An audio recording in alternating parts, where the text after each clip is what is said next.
Boa noite a todas e todos no Mundo é um Moinho desta semana. Vou começar aqui com uma fala do assessor especial das relações internacionais, nosso, digamos, eterno chanceler Celso Amorim, né, que diz o seguinte, estou sintetizando a fala dele aqui. O eixo da geopolítica da Terra mudou.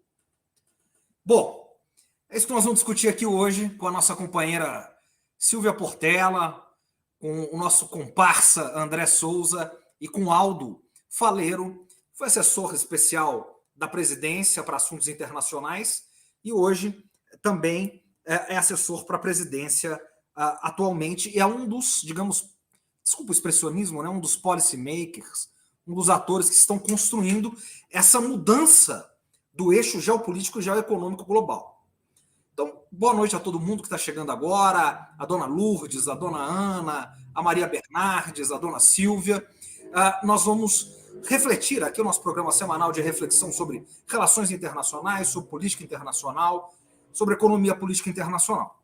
Vou fazer o editorial mais breve possível, o Aldo já está aí com a gente, a Silvia, e o André já vai apresentar todo mundo devidamente.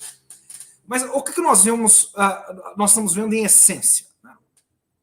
Em essência, com os BRICS 11 agora, né? Os BRICS+, os BRICS Plus, essa reunião, e o Aldo vai poder falar isso para a gente, porque, de certa maneira, ele é um dos atores de transformação, é um dos realizadores dessa transformação que nós estamos vendo aí, dessa inclusão no Brasil, né? Que vai sendo construída, obviamente, lá atrás, mas que está sendo feita agora de maneira muito incisiva, é uma mudança secular.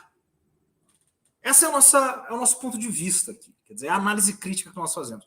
Não se trata de uma mudança conjuntural, mas é uma mudança estrutural, é uma mudança nas placas tectônicas das relações internacionais, como diria o professor Beluso muito bem. As placas tectônicas estão mudando, é uma mudança secular, é uma mudança como não acontece há 100, 150 anos nos sistemas mundo. E a grande questão pode haver né, reveses no curto prazo, mas o eixo do mundo mudou. O eixo gravitacional mudou. Nós temos uma mudança do eixo tradicional do Atlântico, né, que foi construído desde a hegemonia inglesa e depois a hegemonia americana. Se quiser voltar desde Westfália, né, nos últimos 300 anos, e que mudou para o Pacífico, e o Brasil está se colocando bem nessa transformação. O Brasil se coloca bem porque, veja, o Brasil ele está nos BRICS, ele coloca, né, através da sua atuação, a Argentina junto nos BRICS, ele vai colocando, de certa maneira, né, uma contemplação da América do Sul e da América Latina nessa transformação, que não é uma transformação fácil e nem simples. E isso é feito através de muita articulação política que poderia deixar o Brasil completamente fora desse rearranjo estrutural que está acontecendo. Então nós temos, eu vou fechar aqui, um novo mundo emergindo e o Brasil tem um papel nesse mundo. E para falar sobre isso, André, por gentileza, sem mais delongas, as nossas convidadas e convidados. Antes de colocar na tela, lembrar o pessoal, né, dar o like, compartilhar, colocar a minutagem se gostar de alguma fala, para a gente fazer o corte depois, coloca a minutagem nos comentários lá. Começar agradecendo a Maria Bernardes, que já entrou, já mandando 13 de 13 para a gente. Então, sem delongas, né? Vamos chamar aqui nossa grande camarada Silvia Portela, está sempre aqui com a gente. E o homem que o Celso Amorim vai ouvir quando tem que falar com o Lula, Aldo Faleiro. O Celso Amorim é só o porta-voz do Aldo, na verdade. Boa noite, Silvia, seja bem-vinda. Boa noite, um abraço para vocês, um prazer estar com o Aldo. Obrigado por ter aceitado vir. Vamos em frente. Silvia é amiga aqui do Mundo é um Moinho, uma das nossas, enfim, parceiras. Aldo, seja bem-vindo. Primeira vez aqui no Mundo é um Moinho. Nós temos aqui, Aldo, enfim, né, um propósito aqui. A gente ouve vários, digamos, formadores das relações internacionais, da política e da economia internacional aqui no Brasil. E só brevemente aqui, o Aldo é um daqueles que pensam o Brasil do tamanho que ele é no mundo. O Brasil democrático, um Brasil inclusivo e um Brasil grande. Então, muito nos honra a sua presença, Aldo. Muito obrigado. Seja bem-vindo. Vocês me ouvem bem? Perfeito. Ah, que bom. Bom, eu vou aproveitar acho que é 1 hora de programa, né? Isso. Porque depois da introdução de vocês eu vou ser demitido. Se souber essa história que vocês inventaram aí de que eu sou um intermediário ou não sei o quê com ele e o Lula, tal, eu tô lascado. Mas, enfim, de qualquer forma, a Silva me chamou, eu fiquei muito satisfeito de receber esse convite de vocês, por 2 razões. Uma, porque é muito salutar poder discutir esses temas de muita atualidade, né? O Brasil voltando para o mundo, etc. e tal, e é muito bom fazer isso fora um pouco do ambiente cotidiano nosso ali, que você está sempre envolto das mesmas pessoas que estão no governo, pessoas que transitam por ali. Então, essa exposição para um grupo mais distante desse cotidiano é bom porque permite que a gente, nesse diálogo, verifique certas interpretações sobre o que está acontecendo e debata também com vocês e tal. Eu acho que isso nos beneficia muito para a gente não ficar anestesiado ali por aquele cotidiano, que é um cotidiano muito, muito intenso, né? A gente tem pouco tempo de refletir, você sai de uma agenda, vai para outra e tal. Enfim, então eu acho que se eu não me engano, farei uma pequena intervenção no começo, e aí a gente faz um processo mais interativo, de conversas. Acho que é isso, né, Pedro? Perfeito, Aldo. Você é o dono e proprietário aqui do programa. Fica à vontade. Tá bom. Bom, eu estava vindo para cá e justamente pensando, então, como abordar esses temas. A Silvia me pediu para falar um pouco mais das últimas agendas, mais de BRICS e da visita à África, mas eu queria antes compartilhar 2 ou 3 ideias que são mais gerais, que vão tangenciar outras coisas que o governo tem feito na área de política externa. Eu acho que uma coisa muito importante, pode ser óbvio que eu vou dizer, mas não retira a importância disso, é que são 2 coisas eu acho importantes. Uma é que o presidente Lula foi muito bem sucedido na estratégia traçada já desde a transição e implementada por ele com uma disciplina tática de tirar o chapéu, que é de retirar o Brasil do isolamento ao qual ele tinha sido colocado, né?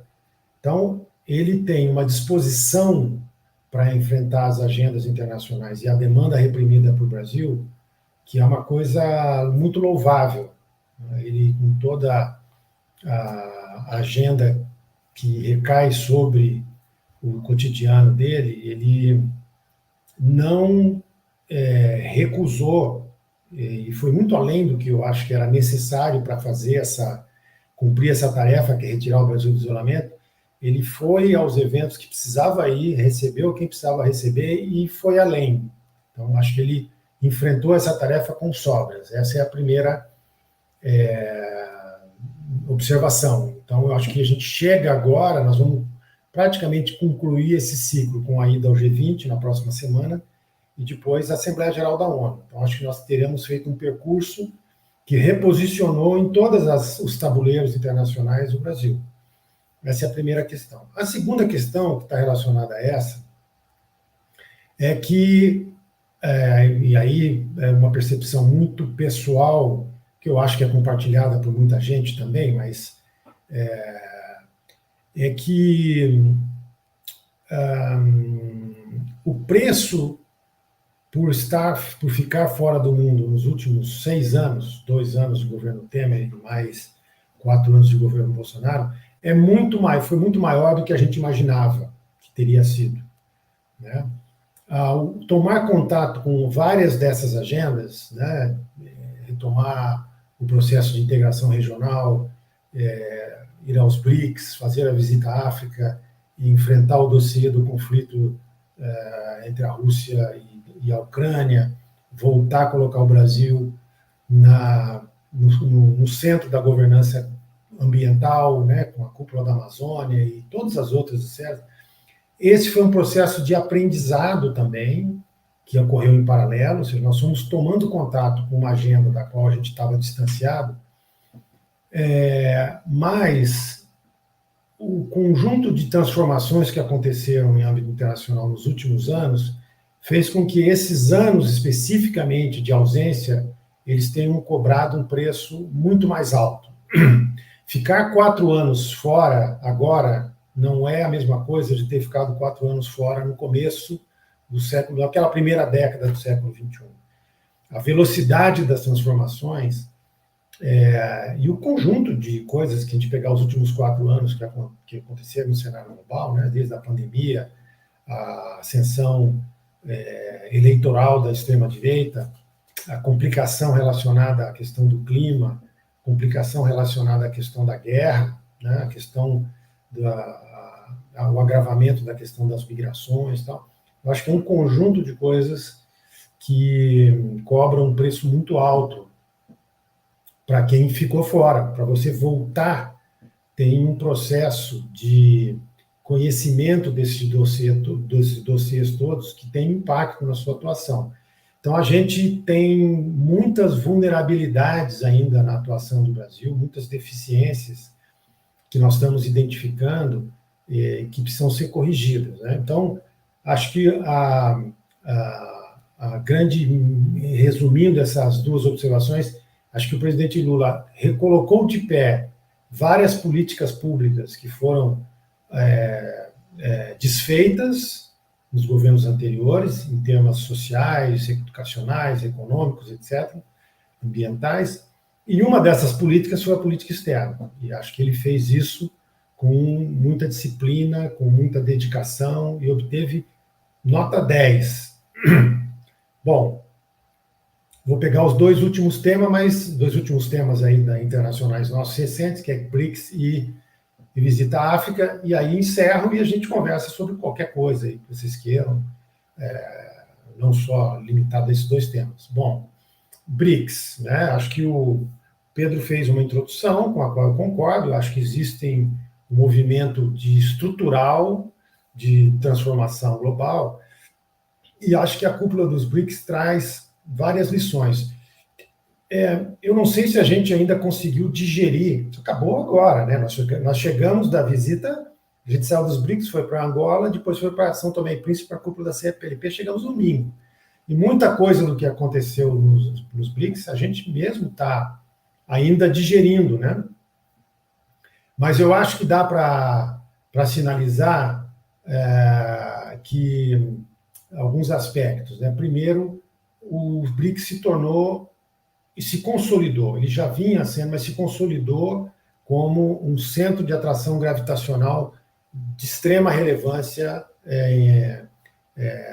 no mundo, né? Então, você ter 20 países que formalizaram um pedido para entrar, você ter outros 20 que não formalizaram, mas já manifestaram interesse em entrar, e você ter, desses aí todos, desses 40, você ter dobrado o número de membros dos BRICS. Você teve, o grupo originalmente tinha 4 países, em 2011 nós acrescentamos a África do Sul, que trouxe um grande elemento de representatividade, né, o único país africano até então, e agora, 10 anos depois, praticamente, 12 anos depois da primeira expansão, a gente fez a segunda, incluindo mais 6 membros. Aí tem todo um debate, por que esses 6, quais são os interesses que explicam a entrada de 2 países, 3 países árabes, mais um país africano, porque a Etiópia e porque o Irã.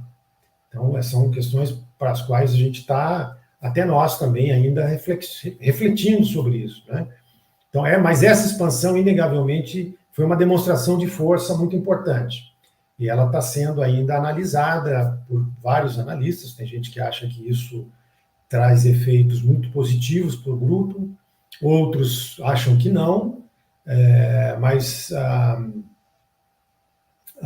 minha impressão é que essa força gravitacional dos BRICS está muito consolidada. Então, a expansão, eu acho que é um elemento central dessa cúpula, né? Outro elemento central é o fato de ter sido realizada, acho que são 4 coisas que eu gostaria de destacar. A segunda é o fato de ter sido realizado na África, que é normal, onde você cedia os BRICS, você faz um processo de discussão um pouco focalizado ali, e nós temos praticamente 40 e poucos países em nível muito alto de representação na cúpula, ou seja, um diálogo entre os BRICS e convidados. Então, isso amplia muito o raio de ação do grupo. Não estou falando aqui mais da ampliação do formal dos membros do BRICS, né? Estou falando do diálogo que se estabeleceu na cúpula. O tema era a relação dos países dos BRICS e África, e esse diálogo foi assistido por vários países que nem sequer pediram para entrar nos BRICS ainda. Então, nós tivemos uma audiência muito grande. Depois do primeiro dia, o segundo dia foi dedicado a essa interação dos BRICS com o entorno africano, né? E outros países da Ásia e da América Latina também tiveram presentes. Então, esse é o segundo aspecto para ressaltar da cúpula. Aí tem 2 outros de interesse do Brasil. Primeiro, se vocês olharem na declaração, o parágrafo sobre reforma do Conselho de Segurança da ONU não tem precedentes na história do BRICS. Foi a primeira vez em 10 anos que essa linguagem se moveu. E essa linguagem se moveu de maneira muito satisfatória para os interesses do Brasil, da Índia e da África do Sul, porque há uma menção explícita na declaração, a ampliação nas 2 categorias de membros. Tem um truque retórico ali, mas que quer dizer isso, e a ampliação indicando que nessa você terá que ter países em desenvolvimento da América Latina, da África e da Ásia como membros nas 2 categorias de membros plenos, membros permanentes e não permanentes, e cita especificamente Brasil, Índia e África do Sul. Acho que foi um marco muito importante dessa cúpula. E o outro foi por insistência do presidente Lula, a questão da discussão na presidência agora, a criação de um grupo de trabalho que vai discutir uma unidade de referência para o comércio nas moedas dos BRICS. Eu acho que ficou popularizado na cúpula, né? Eu acho que o Paulo Nogueira Batista, inclusive, é a pessoa que a primeira vez fez uma referência a R5, né? Que é o nome das 5 moedas dos BRICS que começam com R, né? R de real, rúpia, rublo, renminbi e rand da África do Sul, e que, portanto, a ideia de ter uma referência para o comércio que não precise do dólar, você estabelecer uma referência entre as 5 moedas que seja um elemento balizador do valor nas trocas entre os países, é um tema que foi aprovado e será objeto de um grupo de trabalho que vai estudar isso na presidência russa agora e na presidência seguinte, que é a do Brasil. O Brasil sediará a cúpula dos BRICS em 2025, né? Falando com vocês, eu me lembro de outras coisas, então eu vou acrescentar só mais 2, da cúpula em si, para depois passar para a África. Que sai também dessa cúpula. A presença do Putin, que foi impedido de ir presencialmente por conta daquele decisão do Tribunal Penal Internacional. Como a África do Sul é um país signatário, ele achou melhor não correr risco, talvez, mesmo que a África do Sul não fosse signatário e ele pudesse ir, eu tenho dúvidas, inclusive, se ele vai ao G20, acho que não irá, por conta da situação interna da Rússia, né, com um conflito dessa dimensão. Eu não sei se considerações de ordem interna, talvez, muito menos até do que a própria risco de uma prisão por um juiz, determinada uma prisão por um juiz na África do Sul, pudesse explicar a não ida dele. Mas ele esteve presente em todos os espaços, ele entrava virtualmente e interagia. Tá? O seu chanceler Lavrov praticamente não fez intervenções na cúpula, estava lá sentado, mas era o Putin que interagia, e as suas intervenções mostravam que ele estava assistindo o debate, porque ele fazia referência às intervenções dos outros. Tá? Então, a importância que a Rússia dedica aos BRICS cresceu muito por conta do conflito, né? Porque essa possibilidade de uma outra arquitetura internacional no que se refere a meios de pagamento para escapar dessas sanções que eles são objetos, a própria ampliação, que torna os BRICS um elemento de abrigo, né, para a Rússia, no contexto de cerco ao qual ela foi submetida. Então, esse é um outro aspecto. Bom, e tinha mais um tema que agora me lembrei, mas eu paro por aqui na questão dos BRICS e a gente volta a esse tema quando vocês quiserem, na sequência. A questão da África, então, porque foi um périplo africano, foi o primeiro périplo africano do presidente Lula, construído da seguinte maneira: BRICS África, porque o tema era a África, e da Angola, que é o grande país lusófono da África, né, com o qual nós temos vínculos, né, muito robustos, e que tinha sido abandonado, como a África foi abandonada pelo governo Bolsonaro. O presidente Bolsonaro não foi nenhuma vez à África. Todos os presidentes, desde a redemocratização, estiveram na África. Eu acho que até o Temer teve, porque a cúpula anterior dos BRICS foi em Joanesburgo também. Ele foi. Então, dá para dizer que ele botou o pé na África, pelo menos. No caso do Bolsonaro, não fez parte da agenda dele em nenhum momento ir à África. Então, a África estava, como várias outras agendas abandonadas, então era preciso fazer essa reparação. Então, ir ao BRICS e da Angola. Em Angola também nós lançamos várias iniciativas de relevo, né, no que se refere a achar. A Angola é importante, inclusive, porque uma coisa que vai nos dar muito trabalho é achar um novo ângulo de relacionamento com a África.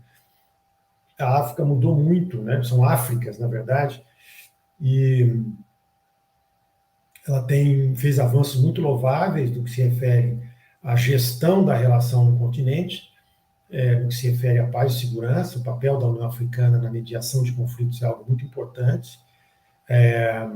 Na área comercial, eles lançaram uma grande área de livre comércio de toda a África. Na parte digital, há avanços significativos em alguns países, né, na transição digital. Então, mas ainda há problemas muito parecidos com os nossos, no que se refere ao desenvolvimento, combate à fome, desenvolvimento agrícola, segurança alimentar, segurança energética. E tem uma agenda nova com a qual nós vamos dialogar com a África, que é a questão ambiental, né? Nós temos a segunda grande bacia tropical do mundo, fica na bacia do Rio Congo. Então, vários países africanos são detentores de florestas tropicais. Isso vai criar um diálogo muito importante com os países da UTCA, e o presidente Lula tem como projeto de rearticulação dos países em desenvolvimento chegar na COP28 em Dubai no fim desse ano com uma frente de países detentores de florestas tropicais para que a gente possa reassumir essa agenda, né? Essa agenda é atomizada por ação dos países desenvolvidos. Cada país desenvolvido escolhe um grupo de países de desenvolvimento para chamar de seu e tentar se apropriar dessa agenda de florestas tropicais. A ideia agora é retomar essa agenda e pensar a preservação e o desenvolvimento desse bioma com base numa agenda do Sul, dos países que detêm, que envolve, sobretudo, a Indonésia, na Ásia, os dois Congos, na África, e o Brasil. Mas Angola também tem uma parcela importante de floresta tropical. Então, essa ida a Angola foi, mais do que uma reparação, ela foi uma experiência de uma missão de identificação do que quais os desafios que estão colocados nessa relação. Eles são muitos. O Brasil vai ter que repensar muito a sua capacidade de atuar na África, porque nós temos uma grande diferença em relação aos 2 mandatos anteriores do Lula. Os meios que nós tínhamos para fazer política externa na África, os 2 grandes instrumentos desapareceram. Um que eram as nossas empreiteiras, elas foram destruídas quando a Operação Lava Jato, e a outra é os nossos mecanismos de financiamento. Nós não temos mais o BNDES, está amarrado, nós não temos uma política de crédito ou exportação para países com esse perfil. Hoje você consegue usar crédito à exportação para a Europa, para os Estados Unidos, porque esses países têm um rating de risco muito baixo. Agora, para você entrar no mundo em desenvolvimento, onde o rating de risco é maior, não há desenho institucional no Brasil para fazer essa disputa. E você vai enfrentar lá a China, o próprio Estados Unidos, a Turquia, a Índia, todo mundo com mecanismos muito sofisticados para fazer essa disputa. Nós estamos em uma vantagem muito grande. Então, nós vamos ter que achar outras maneiras de fazer, e só os laços históricos e culturais, eles não seguram as necessidades de interação com a África. É preciso achar maneiras muito mais potentes para entrar nessa disputa, porque a gente ficou fora 4 anos e, nesse vácuo, muitos outros países que não são africanos entraram nesse espaço deixado pelo Brasil. Então, Angola foi muito importante nesse sentido. Ela deu, pelo seu tamanho, pela variedade dos desafios, é um país com 35 milhões de habitantes, mas que resume bem os desafios de várias regiões da África. Então, ela é uma boa, não quero usar a palavra laboratório, mas é uma boa teste, um ponto de observação muito relevante. Faz parte do Atlântico Sul, né, da costa ocidental da África. Enfim, então temos ali, a viagem foi muito rica nesse sentido, para identificar também pontos de vulnerabilidade nossa. E depois aí da CPLP, em São Tomé e Príncipe, por conta do Foro Multilateral dos países de língua portuguesa, que hoje reúne 8 países, e que a sua maioria são africanos, né? Então foi uma passagem rápida por São Tomé e Príncipe, mas era impossível não passar, tendo em vista a mesma lógica, né? Que era importante retomar essa relação. Então, eu acho que esse é mais ou menos um resumo muito breve dos elementos centrais dessa visita, dessas últimas 2 atividades, BRICS e o retorno à África do Brasil. E aí eu fico à disposição de vocês para a gente interagir, não só sobre esses temas, a gente pode falar das outras atividades também que aconteceram nesse primeiro semestre. Tá bem? Perfeito, Aldo. Muito obrigado. Você abre aqui para uma miríade de questões e provocações, enfim, e aprofundamentos, né? Eu vou passar para a Silvia primeiro e depois eu entro com a minha questão aqui da comunidade. Por favor, Silvia. Bom, Aldo, como sempre, muito boa exposição, clara, objetiva e muita informação. Sobre a questão da África, eu acho que você colocou as questões, eu sinceramente, a minha ignorância é tal, que eu, inclusive, quero começar a conhecer mais, né? Porque a gente... Não basta o português, a gente está muito distante deles, né? Mas, enfim. Então, eu queria falar mais sobre o BRICS. Aqui correu pela imprensa, principalmente ali no Jornal da Argentina, que no penúltimo dia, antes de definir quem entraria para o BRICS, que a África do Sul tinha barrado a entrada de novos, e principalmente a questão da Argentina, etc. Isso, para mim, me soou muito ruim, porque a África do Sul tem uma posição como essa, era um negócio bastante complicado, né? Depois, no dia seguinte, aparentemente tudo se resolveu. Então, eu gostaria de saber, também correu muito aqui a discussão de que a China tinha um projeto, o Brasil tinha outro, nessa questão de entrada, etc. Então, essa é uma questão. A segunda, essa questão da moeda corrente, da relação comercial através da moeda corrente local, eu acho fundamental. Agora, uma das coisas que me preocupa, e não só a mim, a todos nós, é como os Estados Unidos veem essa questão, mesmo a União Europeia. O conflito aí da Ucrânia está demonstrando grandes problemas nesse campo, né? E a preocupação, a disputa dos Estados Unidos com a China passa muito por essa questão da moeda. Como é que vocês estão vendo essa questão? E, por último, queria concordar com você da admiração pelo vigor e a energia do presidente Lula de fazer tudo o que faz, e vocês de irem juntos, Celso, você, todos, porque realmente, quando eu vejo vocês correndo para lá e para cá, eu falo, gente, não quero ser diplomata não, porque tá louco. É uma viagem atrás da outra. Agora, um sucesso total. Eu acho que, na verdade, nós temos que ampliar os nossos quadros políticos, porque eu duvido que outro quadro político que não fosse o Lula conseguiria tão rapidamente recuperar todo esse terreno. Tá? Então é isso. Minhas questões são por que essa confusão de entra, não entra, etc. Achei ótimo ter entrado a Argentina, talvez isso possa ajudar na eleição, espero que sim. E acho que o presidente Lula fez um esforço exatamente por isso, porque é muita sacanagem ganhar a direita na Argentina no momento que nós estamos tentando reconstruir o Mercosul, e não pode o Brasil ficar sozinho nisso. Então, e a questão da moeda e relação com China, aliás, com os Estados Unidos, tá? Não, tá legal. Só uma questão que eu queria ressaltar aqui, Pedro. O grupo de transição, que foi do governo, antes da posse do governo Lula, teve os grupos de transição, eu queria destacar o trabalho que o Aldo fez no grupo de transição de política internacional.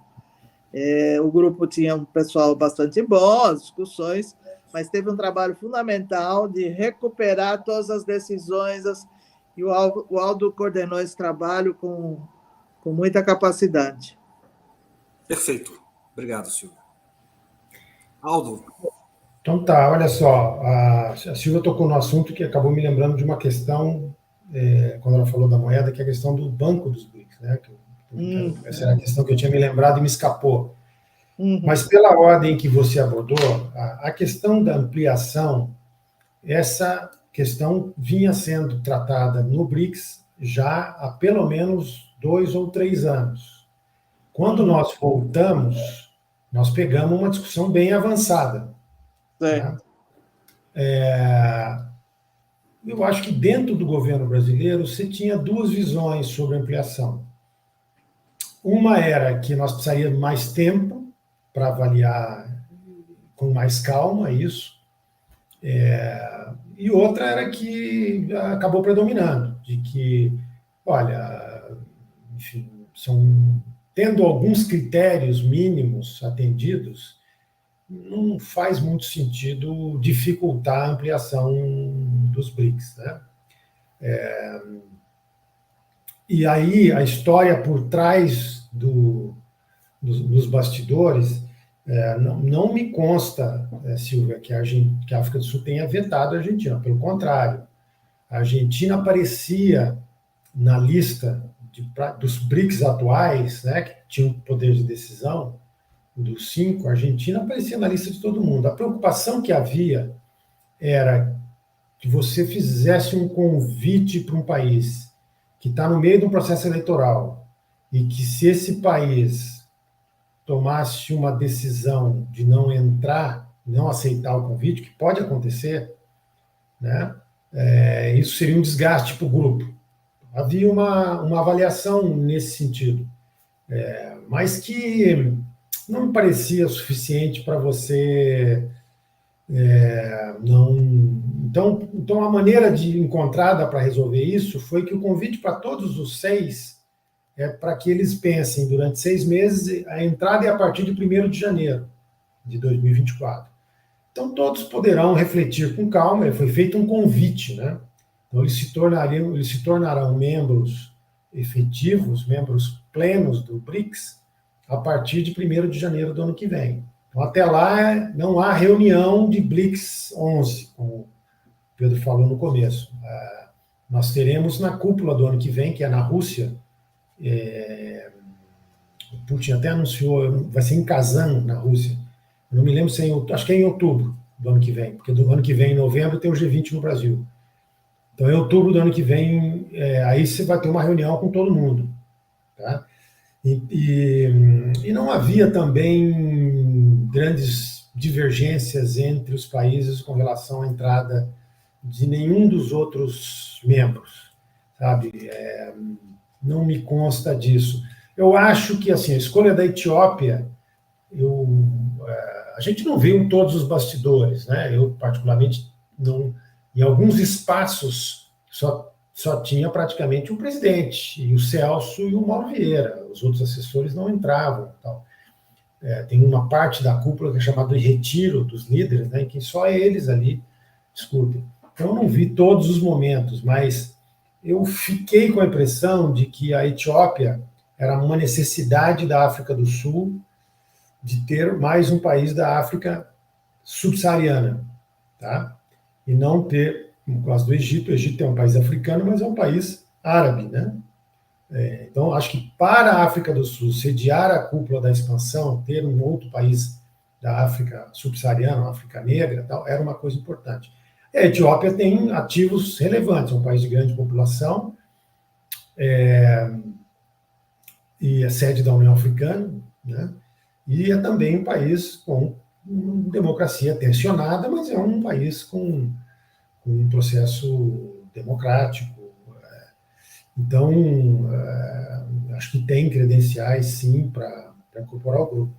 A questão da moeda é percebida, os BRICS são percebidos, né, pela Europa e Estados Unidos, eu acho, com muito receio, porque eles acham, embora todo mundo nos BRICS diga isso, que não é um bloco feito para antagonizar ninguém, você não está fazendo o G7 do B, ou coisa desse tipo, até porque não interessa essa retórica. Ele é percebido pelos países europeus, majoritariamente, e por uma parte do establishment americano, como isso, como um bloco controlado pela China, um bloco da China, para fazer a oposição ao Ocidente. Mas não há esse espírito lá dentro, e se a gente olhar bem, os países do BRICS, a Índia, por exemplo, tem relações muito estratégicas com os Estados Unidos, né? Eles fazem parte de articulações com os Estados Unidos e tem uma crescente, inclusive, disputa com a China. Tem um problema territorial antigo. Recentemente houve conflitos na fronteira entre China e Índia com morte. Então, são duas potências nucleares. A Índia passou a China em população. Durante a cúpula, houve a alunissagem, né? Acho que é a maneira de falar do foguete indiano na parte sul da Lua, uma demonstração de força assim, impressionante, né? Talvez tenha até sido coreografada para acontecer naquele momento ali e tal. Então, eu acho que essa questão da moeda, como o NDB, e aí esse parênteses do NDB, eles são percebidos pelo Ocidente tradicional como uma ameaça, mas isso eu acho que a interpretação correta é o seguinte, olha, ou existe uma reforma da governança global que dê vazão às expectativas desses novos atores, ou eles vão construir alternativas, mas elas não são em oposição. Ninguém deixou o FMI ou o Banco Mundial para fazer o Banco dos BRICS. Entendeu? A China continua lá sendo um grande ator, nós, a Índia, entendeu? Ninguém fez o Banco dos BRICS como uma alternativa a esses instrumentos, ou esses foros que existiam. Mas o Banco dos BRICS tem um papel importante de atuar como elemento de pressão. Quer dizer, ou as reformas andam, ou nós vamos construir outras opções aqui. Não sendo em oposição, mas elas têm uma outra lógica. E acho que o banco tem um potencial de expandir muito rapidamente. No Banco dos BRICS hoje, não é critério para ser membro dos BRICS ser membro do banco. Então, hoje, além dos 5, você tem no banco o Egito, que se tornou membro também, os Emirados Árabes, que se tornaram membro, mas você tem Bangladesh, que é um país que quer ser membro dos BRICS, mas resolveu ser membro do banco primeiro. E o Uruguai, está em processo quase final de acessão ao Banco dos BRICS. Então, é uma outra geometria ali que se aplica. Por último, a questão da liderança do Lula, isso remete a uma outra observação sobre o mundo, né? Isso é um elemento muito importante. Entre os 2 primeiros mandatos do Lula e agora, existe um elemento muito forte da renovação da liderança global. Se você tirar o Biden, que tem uma idade maior que o Lula, se você tirar o Putin, todas as outras, tudo bem, Xi Jinping também, mas que aí é um processo um pouco diferente. Mas você pega a Europa e você vai ver uma geração de lideranças. Você não tem nenhum grande estadista ali. São todos caras de uma geração muito, muito mais recente. E isso, eu percebi muito isso, é uma percepção muito pessoal, quando eu vi no G7, na cúpula do G7, o presidente Lula, os europeus atuando juntos, esse caráter da liderança do Lula fica muito mais exaltado, porque essa experiência dele, o fato de até a deferência com que ele é tratado por esse pessoal é algo assim quase que de reverência, entendeu? Então o papel dele é muito importante. Esse é talvez seja o grande diferencial da nossa diplomacia hoje, é ter a liderança do Lula, porque é um cara que tem uma capacidade de convocação que se soma ao peso do Brasil. Acho que você não adianta ter um grande líder num país pequeno. É difícil. Quando você tem um país grande como o nosso, que combina com uma liderança grande, uma liderança de estatura, né, de estadista e respeitado, que tem as credenciais que ele tem, e a própria história recente de superação, né, e de ter derrotado a extrema-direita no Brasil, e ter tido a capacidade de ampliar as alianças sem ressentimento, isso só fez com que essa percepção da estatura dele aumentasse. E esse é um ativo que a gente não pode, como a Silvia colocou, não pode contar para sempre.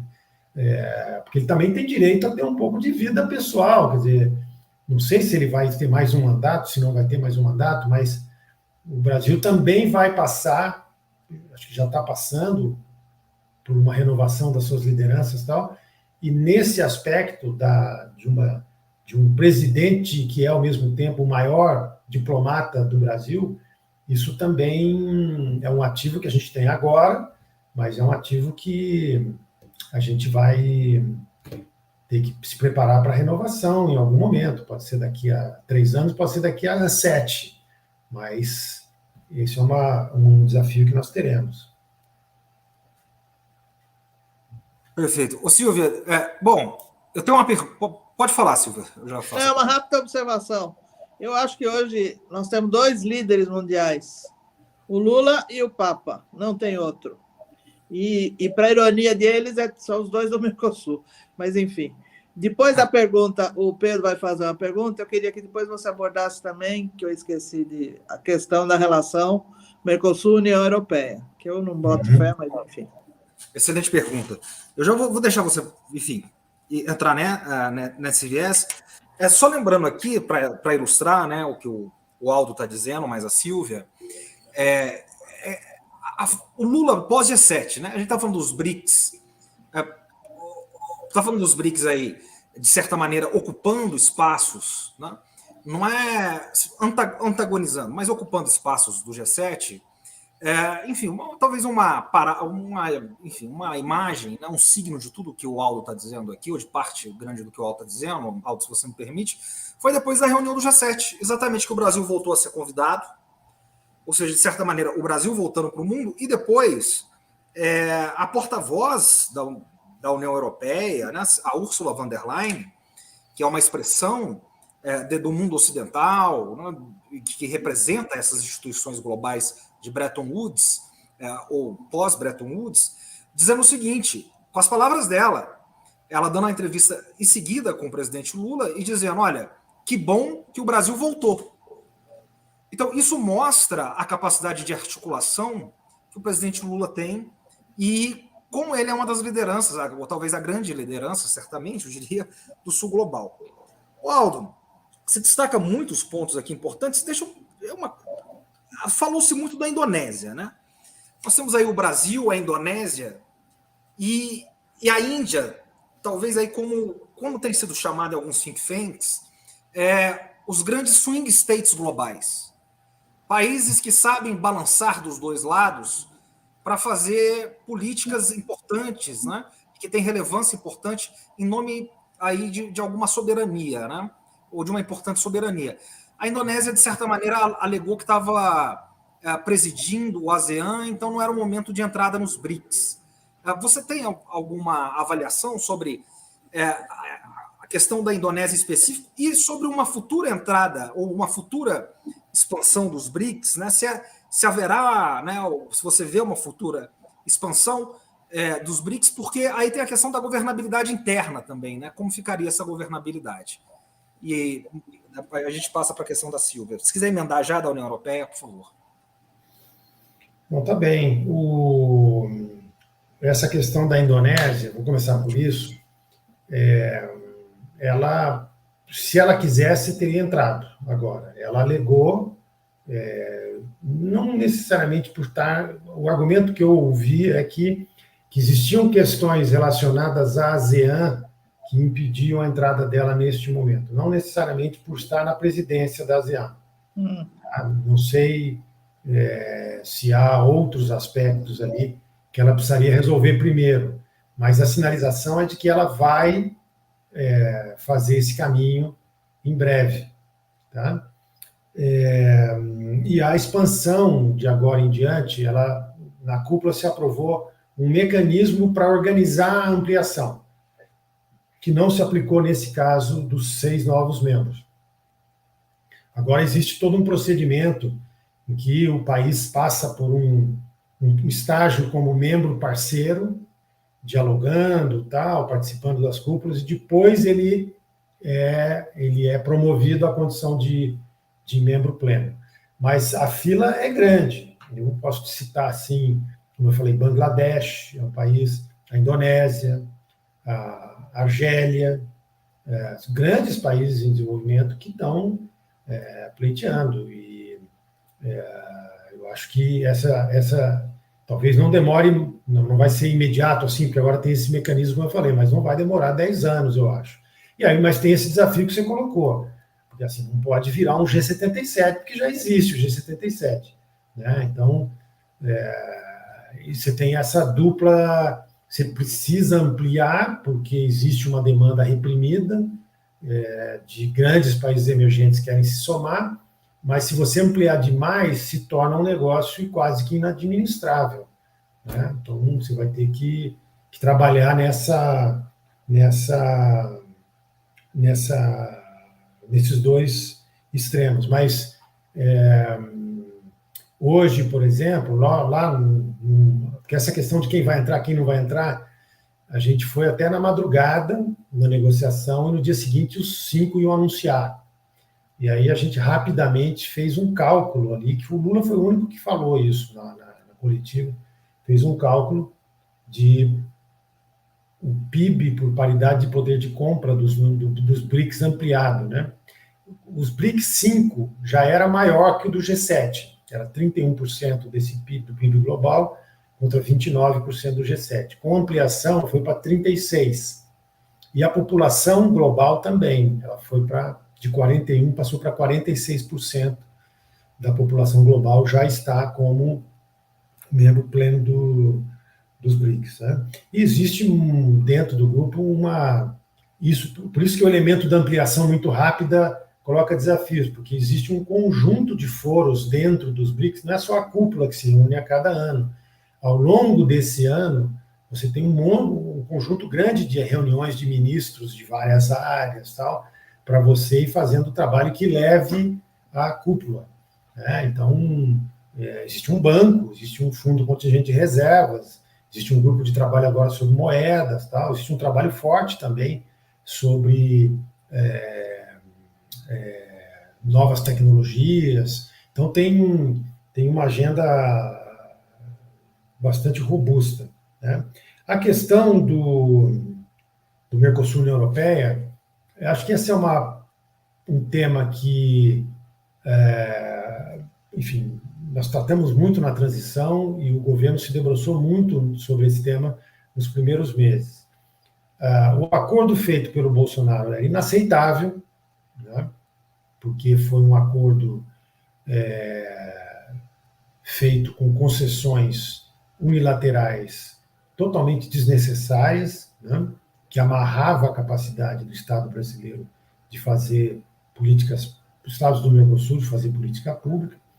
Esse acordo foi piorado em março desse ano por uma carta adicional da União Europeia, que acrescentava ameaças de sanções comerciais, inclusive caso os países do Mercosul não tivessem um determinado comportamento nos foros internacionais ambientais. Nesses foros, alguns deveres dos países de desenvolvimento eles são voluntários, e eles pegavam esses deveres, traziam para o acordo e diziam: se vocês não cumprirem obrigatoriamente esses comportamentos aqui, nós retiraremos as concessões comerciais, etc. E tal. O presidente Lula, vendo isso, disse que era para dar um recado claro, que isso era inaceitável, e que o Brasil iria responder, e o Mercosul ia responder essa carta propondo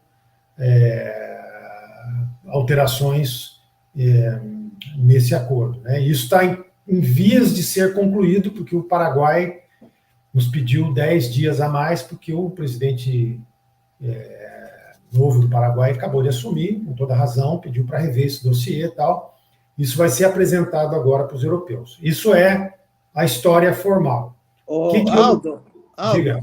Eu tenho uma hipótese aqui que eu acho... Primeiro, há muito tempo que eu acho que a União Europeia não vai conseguir fazer esse acordo, porque tem muita disputa, divergência interna, agora com a questão da queda da economia e agora com a questão da guerra, pior ainda.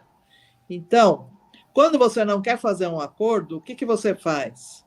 Você vira a mesa, você joga uma cartada dura na mesa, tá? Então, quando principalmente a França vieram com essas propostas, era para sair do jogo sem dizer que saiu. Essa é a minha hipótese, entendeu?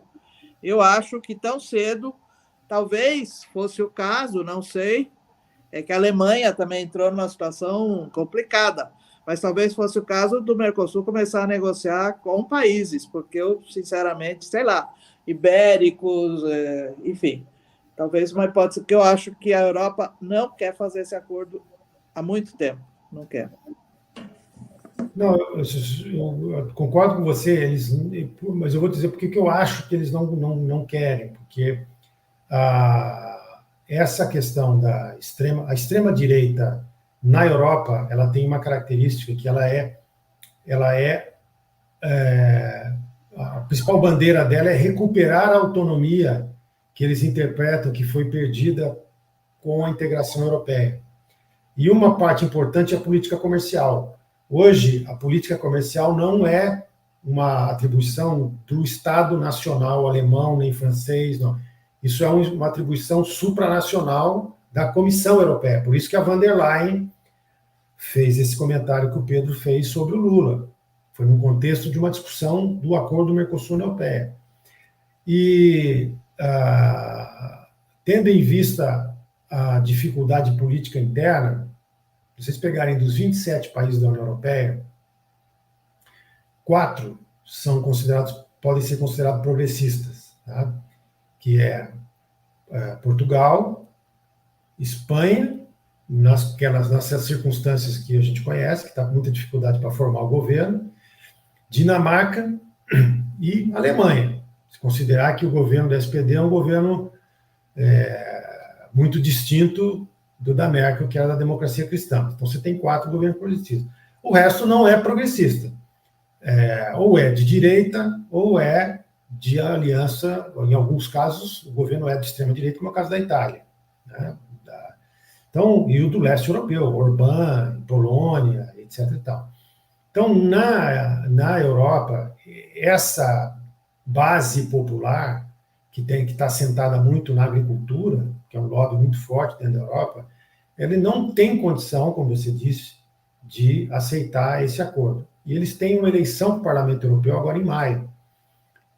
E não há nenhum governo que quer fazer campanha para o Parlamento Europeu com uma agenda tão negativa para eles, né?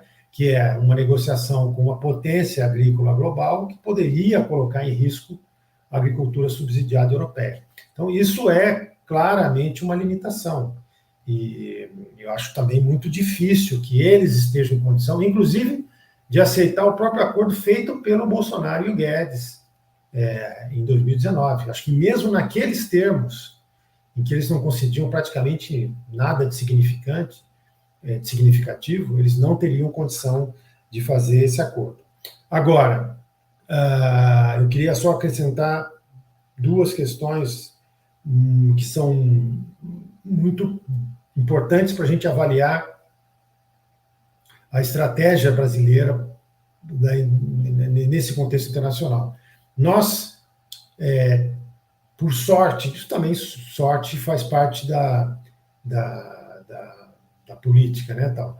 Por sorte, a primeira cúpula do G20 no Brasil, desde que o grupo deixou de ser um grupo técnico, ele foi fundado em 99 com nível de ministros de finanças, né? E ele foi até 2008, 2009 com esse perfil. A partir de 2008, 2009, ele virou, por conta da crise, um foro de cúpula, de chefes de Estado e de governo. E desde então, uma rotação alfabética e tal, e agora, o ano que vem, caiu no nosso colo, o que é excepcional, porque vai ser o grande evento de política externa do governo, do terceiro mandato do presidente Lula.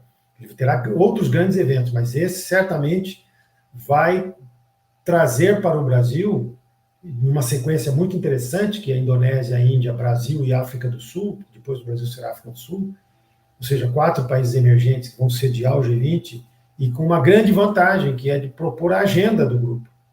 Então, nós teremos, a partir da cúpula da Índia agora, aí o Brasil assume em dezembro, até novembro do ano que vem, o Brasil definitivamente voltará a ser o ponto de encontro da diplomacia global, porque você vai ter mais de 100 reuniões de nível ministerial no Brasil, que vão acontecer em vários estados, no Rio, São Paulo, Nordeste, Foz do Iguaçu, etc. e tal, que vão levar a cúpula no Rio de Janeiro em novembro, no que todos os chefes de Estado do G20 virão. Então, todas essas grandes agendas atuais de transição energética, transição digital, guerra, reforma da governança global, combate à fome, tudo, nós teremos uma grande capacidade de pautar essa discussão no foro do G20. E nós temos, depois, para coroar o ano de 2025, nós temos a COP30 em Belém, que também será um grande evento, e aí com a presença, certamente, de quase umas centenas de chefes de Estado, a primeira vez que uma COP do clima será realizada na Amazônia, né?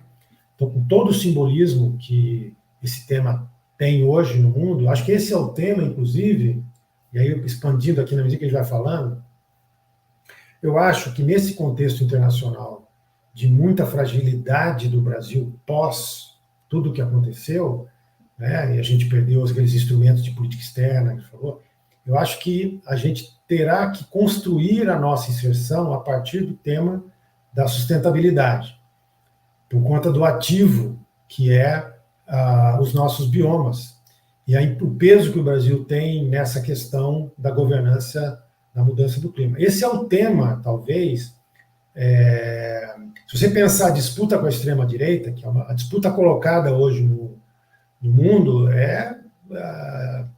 pelo menos para nós, países do Ocidente democrático, vamos dizer assim, é a disputa com a extrema-direita. Trump nos Estados Unidos, na Europa, várias alternativas eleitoralmente viáveis de extrema-direita, no Brasil, na Argentina, enfim.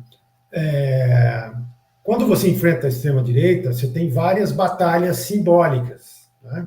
Você disputa o conceito de democracia, eles têm um projeto de democracia totalmente discutível, mas na extrema-direita tem uma visão do que é democracia, ou seja, você forma uma maioria, essa maioria passa a oprimir a minoria, resumindo de maneira muito, muito simplista, mas existe um projeto. Você tem um projeto de direitos humanos. O cara acha que direitos humanos o cidadão poder ter arma, porque ele garante um direito humano dele, de segurança, etc. e tal, e não importa se isso leva a um problema de criminalidade, etc. e tal. Direitos humanos é direito do cidadão de bem versus o direito da família tradicional versus das outras opções de agrupamento familiar, etc. Os caras têm um projeto, mas na área do clima, eles estão completamente na defensiva, porque eles negam. Então, eles acham que essa é uma construção globalista. Isso tem muito a ver com o Ernesto Araújo, que foi o primeiro ministro do Bolsonaro, ser discípulo do Olavo de Carvalho, tem toda uma construção da direita global. Então, eles acham que aí eles não têm uma embocadura, para eles é a negação. E, felizmente, esse é um tema em que esse grande bloco do centro global já está conquistado. Então, para disputar com a direita, você, como aconteceu no Brasil, você tem que ampliar a aliança para derrotar os caras eleitoralmente. Nesse tema aí, você tem já uma grande leque democrático em nível global, convencido de que isso é uma realidade, é um tema sistêmico, que requer atuação coletiva, não só dos governos, mas da sociedade. E aí a extrema-direita fica na defensiva. Ela não achou ainda um espaço para fazer essa disputa, um espaço robusto, né, a não ser negar. Então, eu acho que esse ativo de sediar a COP30, de ter feito a cúpula amazônica no Brasil, de rearticular a nossa integração regional com base na OTCA, né? Hoje, por exemplo, se quiser fazer um enfrentamento com o neoliberalismo, dizer assim, eu quero reinstituir política industrial. Se você envelopa isso no contexto da transição energética e tal, nem os liberais não enfrentam essa discussão. Porque isso se você falar em neoindustrialização com base num mundo mais verde, num mundo mais sustentável, etc. Tal, até o neoliberalismo recua. Entendeu? Porque é evidente que você precisa ter novos instrumentos de planejamento, de política estatal, para enfrentar esse contexto, né? De transição energética, digital, etc. Então, eu acho que a escolha desse ângulo aí é uma escolha estrategicamente mais adequada para essas circunstâncias de retorno do Brasil para o mundo. Então, foi por isso que nós pleiteamos imediatamente sediar a COP30. Porque o governo Bolsonaro abriu mão de sediar uma COP em 2019, ela passou para outros países e voltou para a América Latina, volta para a América Latina em 2030, e nós achamos ali uma oportunidade, construímos a candidatura e o Brasil vai ser confirmado agora na COP28 em Abu Dhabi como sede da COP30, que vai nos permitir, portanto, trazer novamente, depois de 2024, trazer em 2025, a liderança global para o Brasil para discutir um tema que é estruturante das relações internacionais hoje, né? Então, era só para completar um pouco o que a gente tinha falado antes.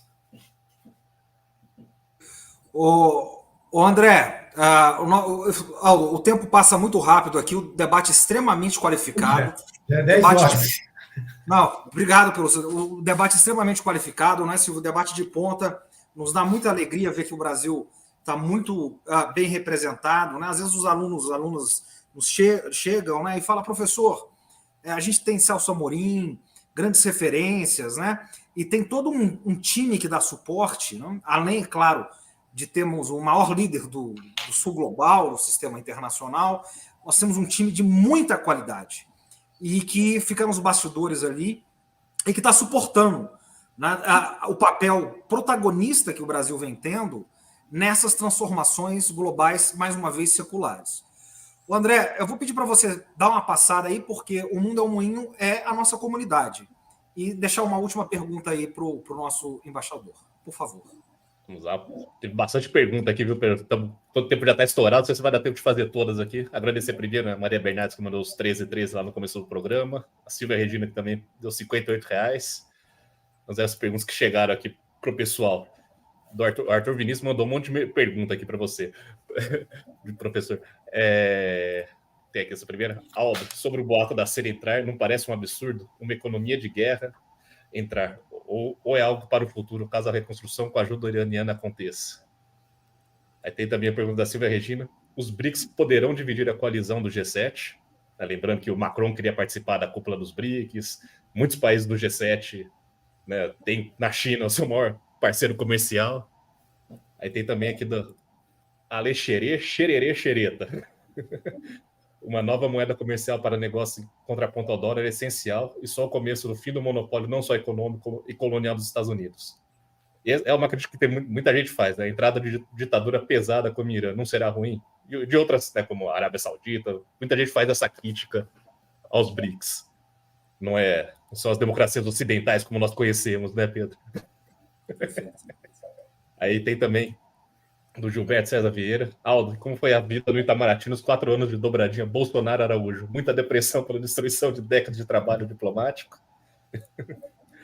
E temos mais aqui, outra do Arthur Vinícius, perguntando sobre a Turquia, né? Aproveitando o ensejo, dá para mensurar a falta que a Turquia fará aos BRICS, mas principalmente na questão logística? Outra da Silvia Regina, qual foi o critério principal para a entrada dos novos membros do BRICS? Tá meio respondendo. E a última que chegou aqui. Tá bom, Arthur Vinícius. Tá bom, porque a nossa agenda aqui... Aldo, escolhe o que você pode responder aí e brevemente, por gentileza. Eu vou pedir a compreensão da nossa comunidade, né, Silvia? Não, tá bem. Bom, o que me consta, a Síria não pediu para entrar nos BRICS, né? Então não existe essa questão. Eu acho que não divide G7, porque são projetos distintos. O G7 tem o seu projeto, o BRICS também, e ambos se dialogam no G20. Então, ambos dialogam no G20. Então, não me parece que isso seja uma possibilidade. Aí, a questão do Irã, Arábia Saudita, Emirados Árabes Unidos, né? Bom, eles não são democracias, assim como a China também não é uma democracia.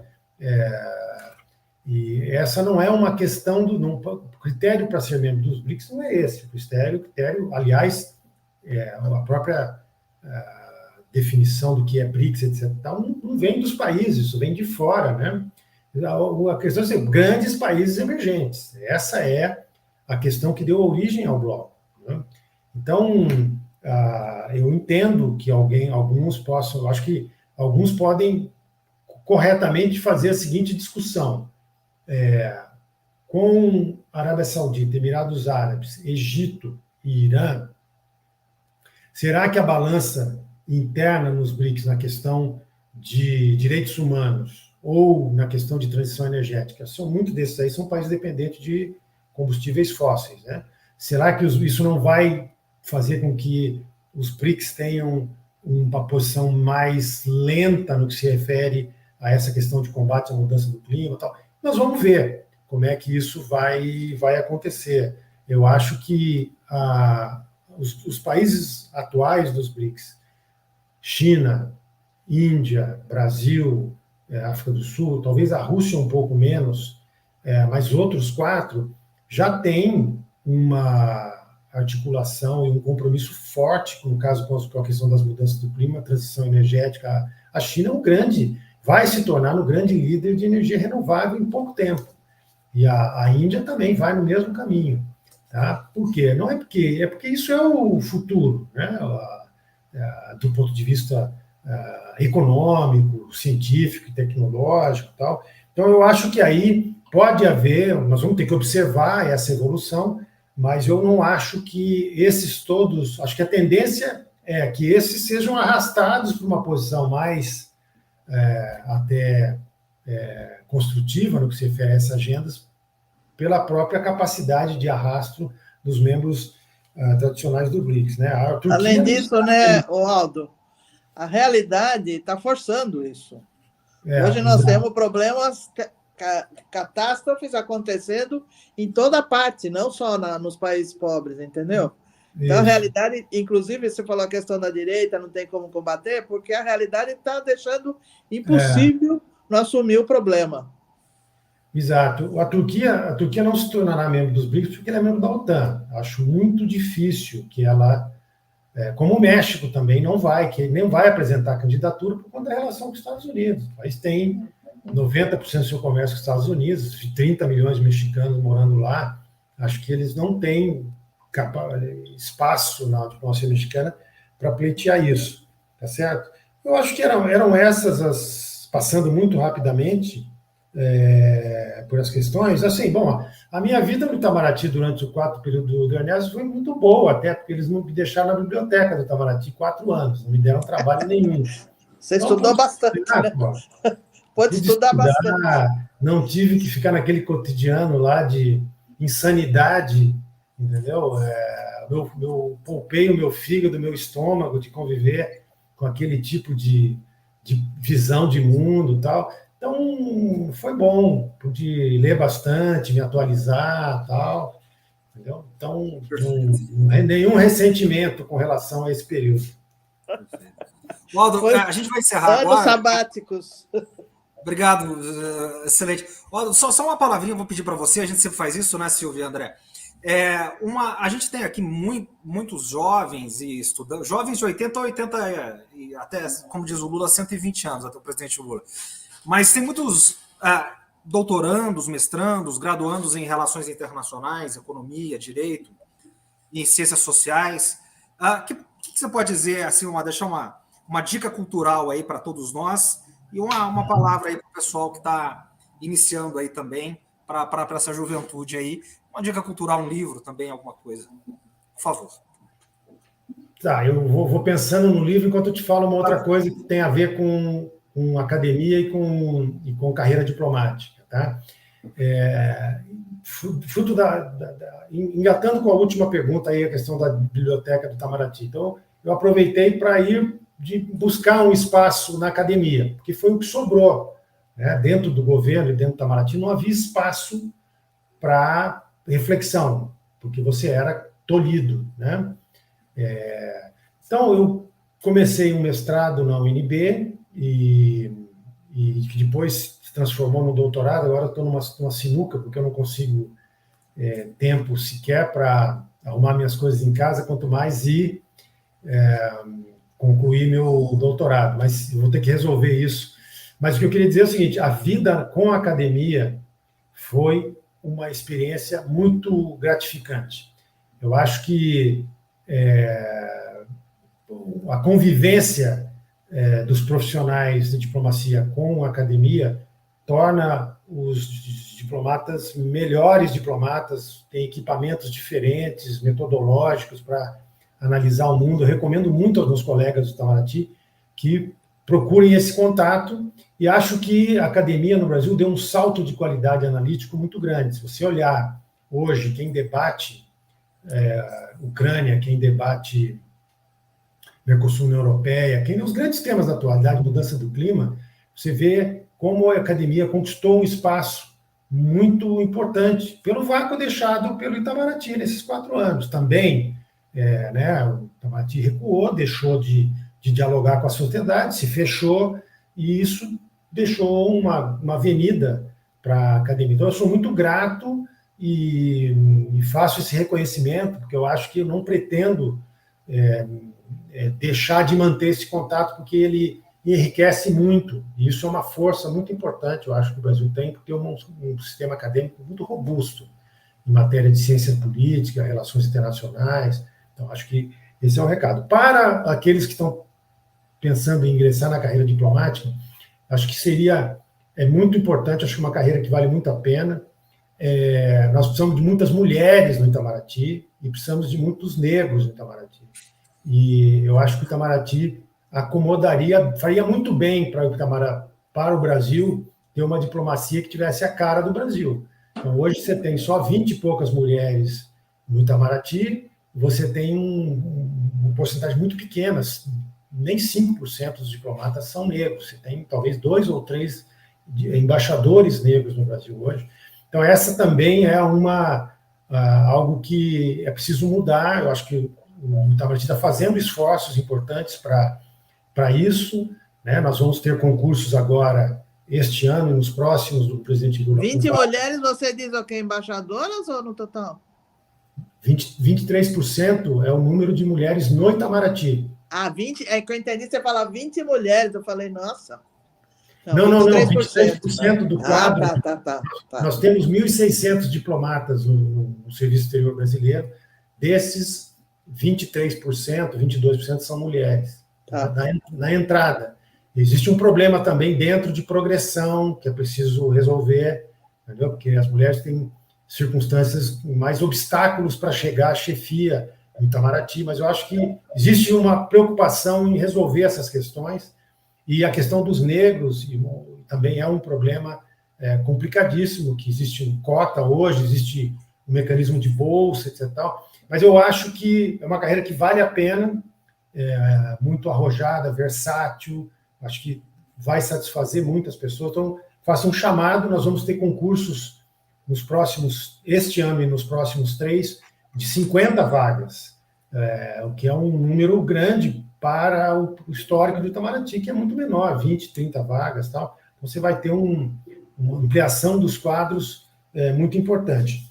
Bom, eu, do ponto de vista de dica cultural, olha, eu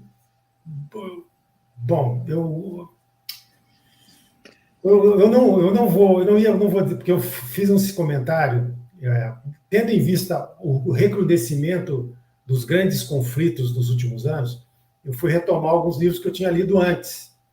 Então, tem um livro do Huntington, que é Clash of Civilizations, que eu acho que é um livro que tem vários equívocos do ponto de vista de interpretação e tal. Mas ele ajuda, eu fui reler agora, e identifiquei ali várias ponderações importantes, sobretudo do olhar do Ocidente para esse mundo novo, ou seja, o medo do Ocidente, e que leva ao Huntington, que é um intelectual, né, norte-americano, ocidental, tradicional, identificar nas outras culturas uma ameaça, tal, acho que com argumentos bastante discutíveis, mas eu recomendaria essa leitura. E tem um outro livro, que é um clássico também, que a gente lê muito, tal, que eu acho que recomendaria, tal, que é A Guerra do Peloponeso, né? Do Tucídides, porque ali você vai encontrar, e não é à toa que esse autor que fez Armadilha. Oi? Armadilha de Tucídides. Que é o Ellison, que fez aquele livro também sobre a crise dos mísseis, que é o The Essence of Decision, né, que é sobre uma discussão sobre o papel da burocracia naquele processo da crise dos mísseis, e que recuperou essa questão do dilema de Tucídides, que é muito atual, que é isso, um contexto de uma potência emergente, a que era predominante, como é que ela reage a isso? Entendeu? Então, eu acho que a leitura desse livro também mereceria. Tal. Em matéria de série, Netflix, essas coisas, eu estou sem tempo para ver ultimamente, mas me disseram, o Celso, aliás, que viu esse filme do cara da bomba atômica, que está agora nos cinemas, Oppenheimer, disse que é muito bom, do ponto de vista de recuperar um pouco os dilemas, né, da construção da bomba atômica, os dilemas morais envolvidos nisso e tal. Eu não assisti ainda, vou assistir, mas transmito aqui uma avaliação que o Celso fez, Celso Amorim, né, meu chefe, fez, que eu acho que valia a pena dar uma olhada. Tá bem? Excelente, muito obrigado, Aldo. Uma aula aqui de ponta, de uma discussão de política internacional raríssima, né? Isso aqui é uma joia rara. Muito obrigado, agradecer toda a nossa comunidade, muito participativa aqui. E também fazer uma menção aqui ao trabalho, né, Silvia, do embaixador Rui Pereira, na cooperação internacional, que vem fazendo um grande trabalho aí à frente. O recado aqui, estreia no GGN segunda-feira, agora, dia 4, às 19 horas, o Observatório de Geopolítica. Então, todo mundo esteja lá convidado, né, às 19 horas. Aldo, obrigado pelo seu precioso tempo. Silvia, nossa parceira, nossa amiga. André, muito obrigado. E até segunda-feira e até semana que vem. Estaremos aí. Valeu, gente. Um abraço, viu? Tchau, tchau.